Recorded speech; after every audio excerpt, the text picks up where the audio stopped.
കേട്ടോ സ്നേഹിതരെ, ഞാൻ ചെറുവള്ളിത്തോട്ടത്തിനിങ്ങോട്ടു പോരുമ്പം കുട്ടിത്തത്ത കിളി പോലഴകുള്ള തത്തമ്മ പെണ്ണവൾ പോകുന്നേ.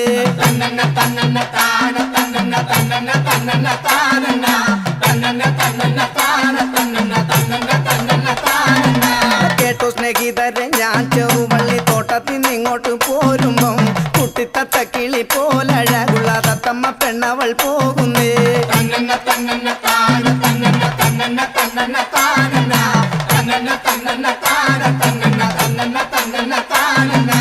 കണ്ടറിവുള്ളൊരു കാര്യമില്ലാതെ എങ്ങനൊരു വക ചോദിക്കും